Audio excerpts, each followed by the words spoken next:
안녕하세요. 오랜만에 뵙겠습니다. 영상을 올린 지가 꽤 오래됐었죠. 하는 사업이 좀 많았어가지고 그것 때문에 좀 바빴었는데 사실 그건 뭐 별로 궁금해하시지 않으실 것 같고, 지금부터 이제 드릴 말씀은 강의 형태로 좀 준비를 해봤어요. 왜냐하면 굉장히 중요한 내용들도 많이 나오고요. 그리고 꼭 드리고 싶은 말씀도 있어서예요. 그래서 지금부터 바로 한번 시작을 해보겠습니다. 잘 파는 셀러들만 알고 있는 네이버 쇼핑 팩트와 기술 3가지라고 이제 시작을 합니다.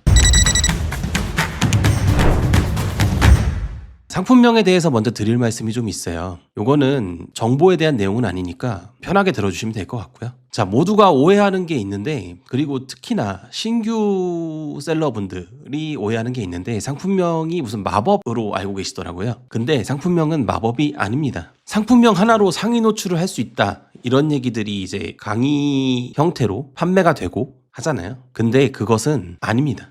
상품명 하나 가지고 상위 노출은 절대 불가능해요. 제가 모든 걸 걸고 말씀드릴 수 있어요. 근데 이제 여기에 현혹되어서 상품명에 엄청나게 에너지를 많이 쏟아부으시고, 그게 마법인 것처럼 홍보하는 강의나 이제 프로그램, 이런 것들에 대해서 이제 돈을 지불하시고 하시더라고요. 그런 것들을 좀 방지하고 싶었어요. 너무 피해자가 많습니다. 물론 상품명 굉장히 중요해요. 근데 이 가격이 상품명 강의 몇백만 원, 몇십만 원 하는 상품명 강의가 있거든요. 이제 이런 걸 듣는 분들이 굉장히 많아요. 장담하건대 그만큼의 지불하는 가격만큼의 가치는 전혀 없어요.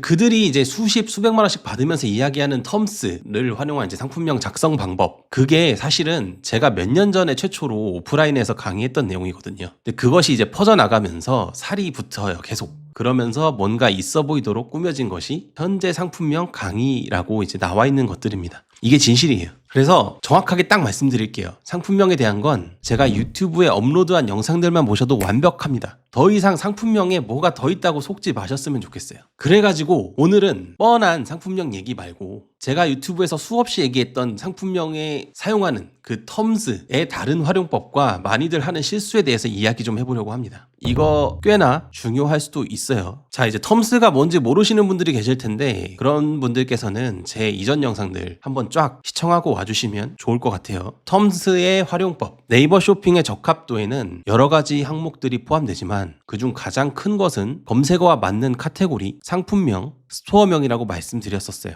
오늘은 이 중에서 스토어명에 대한 이야기를 해보겠습니다. 네이버 쇼핑에서 닭갈비라고 검색을 하면요, 이렇게 지금 보시는 바와 같이 스토어명에 닭갈비가 포함된 것을 볼 수 있어요. 이게 왜 그런 거냐면, 이는 스토어명에 검색어가 포함이 되면, 그러니까 고객이 닭갈비를 검색하잖아요. 근데 스토어명에 닭갈비라는 키워드가 포함이 되어 있으면 네이버에서는 그 상품의 적합도가 더 높다고 판단하여 적합도 점수를 더 높게 주는 것 때문이에요. 이걸 이제 모르고 하는 사람도 있고 알고 하는 사람도 있어요. 그래서 이제 단일 품목을 판매하는 전문몰 형태의 스토어를 운영하는 대표님들의 경우에는 방금 전에 보셨던 예시와 같이 스토어명의 검색 키워드를 포함시키는 경우가 있습니다. 요렇게요. 통나무집 닭갈비, 1.5 닭갈비. 이거는 지금 닭갈비 검색했을 때 나오는 검색 결과입니다. 이렇게 포함을 시키는 경우가 있어요. 하지만 이를 아주 단순하게 생각해가지고 스토어명의 검색어를 포함시켰음에도 아무런 이득을 못 보고 있는 경우도 굉장히 많습니다. 결론을 말씀드리자면 스토어명에도 텀스가 적용된다입니다. 자, 그럼 예시와 함께 자세한 내용 한번 살펴볼게요. 예를 들어서 제가 사과를 판매한다고 가정하고 스토어명에 사과를 넣어서 이온의 사과라고 스토어명을 만들어 놓았어요.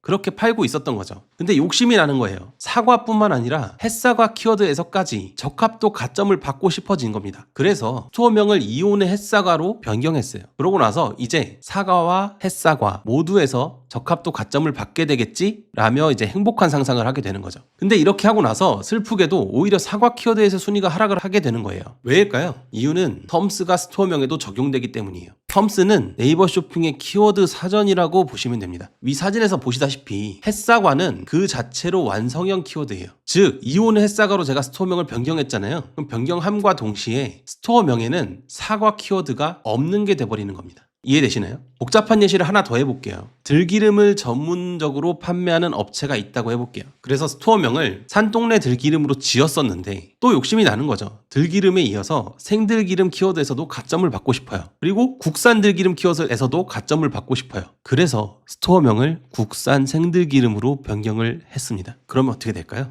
맞습니다. 들기름 키워드에서의 순위가 하락하겠죠. 아까 햇사과와 마찬가지로 생들기름은 그 자체로 완성형 키워드예요. 그리고 국산 들기름은 국산 플러스 들기름의 조합형 키워드입니다. 자, 근데 해당 업체가 변경한 스토어명인 국산 생들기름은 위에 보시다시피 국산 플러스 생들기름이잖아요. 스토어명을 이렇게 지어버리면 국산 들기름에서도 그냥 들기름에서도 어떠한 가점을 받지 못해요. 이렇게 지으면 생들기름 그리고 국산 생들기름 키워드에서의 적합도 가점을 받게 되는 겁니다. 이거 굉장히 중요한 내용이에요. 스토어명은 사실 언제든 몇 번이나 변경이 가능하거든요. 일반적으로는 1회만 변경이 가능하지만 어떠한 방법을 사용하면 무한정 변경이 가능합니다. 이제 그걸 활용하면 특정 상품을 운영하시는 대표님들께서 혹은 각각 내가 지금 현재 밀고 있는 상품들의 키워드에서 어마어마한 이득을 볼 수 있습니다. 그리고 사실 이건 제 지인의 이야기이기도 해요. 이전 몇 년 동안 시즌 상품 때마다 제가 알려준 이 방법을 활용해가지고 항상 시즌 내내 1위를 놓친 적이 없어요. 키워드까지 공개할 수는 없지만 굉장히 중요한 내용이에요. 조금 잘 이해가 안 되시면 몇 번 들어보시고 이해하셨으면 좋겠습니다. 물론 그리고 상품명과 스토어명을 잘 해놨다고 상위 노출이 되진 않아요. 다만 이 적합도에 대한 기본을 잘 이해하고 잡고 가면 남들과 같은 인기도일 때 훨씬 우위에서 경쟁할 수 있습니다. 그리고 인기도 작업 같은 경우에는 저희 이제 제 카톡방에서 문의를 하시면 상담이 가능하고요. 인기도 작업은 모르겠어요. 다른 데서 이제 하는 것들이 중간중간 막히잖아요. 근데 저희 쪽에서 하는 거는 지금까지 그 어떤 상황에서도 단 한 번도 막힌 적이 없습니다. 그 정도까지 말씀드리고요. 이것도 중요한 내용이에요. 네이버 쇼핑에서 활용되는 각 점수 항목들에 대해서 좀 얘기를 해볼게요.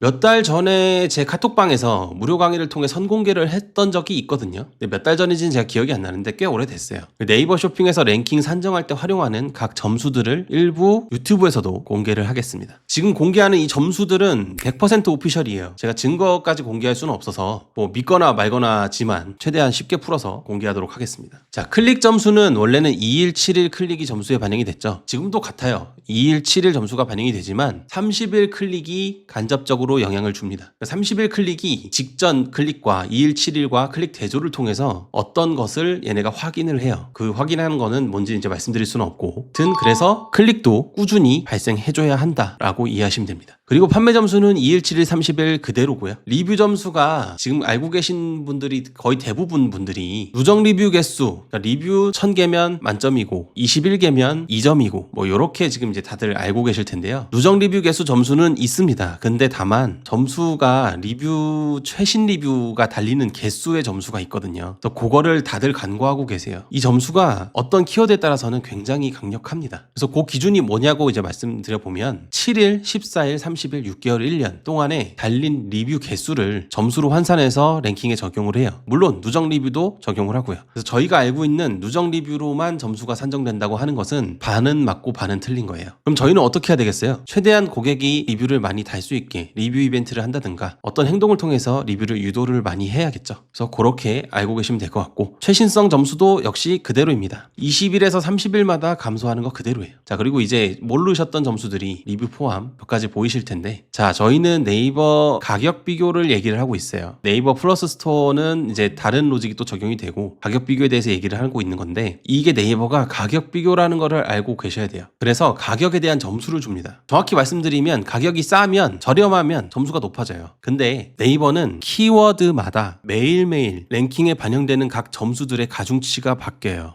이 많은 모든 점수들의 가중치가 바뀐다는 얘기예요. 요것만 있는 게 아니라 얘네까지 다 이해되시죠? 그래서 단순히 가격을 낮춘다고 순위가 상승하지는 않습니다. 다만 점수에 반영은 하고 있다라고 생각하시면 돼요. 그리고 상품 상대 점수는 제가 이거는 말씀드릴 수가 없어요. 이거는 조금 위험한 내용이 포함되어 있어서 제가 말씀드릴 수가 없고, 상품 정보 점수라고 하는 거는 저희가 상품 정보를 입력하는 거, 네이버에서 적합도에 반영한다는 그런 점수 있죠. 정보를 빠짐없이 입력해라 라고 하는 것도 점수로 산정해서 반영을 하고 있습니다. 그리고 이제 가장 중요한 거, 연관도 점수가 있는데요. 얘는 어떤 고객이 저번 유튜브 영상에서도 제가 설명을 한번 드린 적이 있는데, A라는 고객이 크리스마스 트리를 검색을 해요. 그 검색 결과에 트리도 나오고 트리를 꾸밀 수 있는 오너먼트도 나오고 조명도 나오고 한다고 가정을 해볼게요. 그랬을 때 트리를 검색한 고객은 웬만하면 크리스마스 트리 상품을 클릭하겠죠. 그리고 그것을 구매하겠죠. 크리스마스 트리를 검색해놓고 크리스마스 조명을 구매한다던가 크리스마스 오너먼트를 구매한다던가 크리스마스 오르고를 구매한다던가 하는 일은 거의 잘 일어나지 않겠죠. 이런 부분에 대한 점수를 준다는 겁니다. 이해되시나요?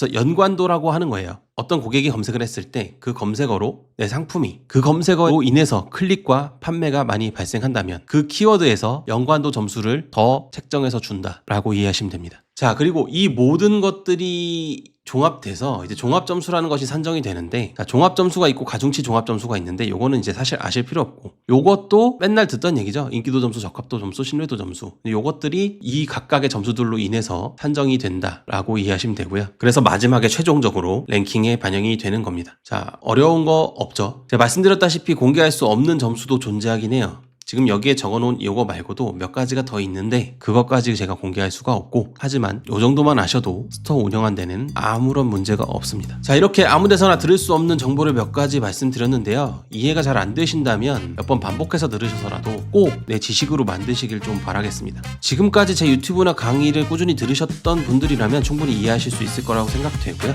나중에 또 다른 정보로 찾아뵙겠습니다. 앞으로는 조금 더 자주 찾아뵐 수 있도록 노력해 보겠습니다. 감사합니다.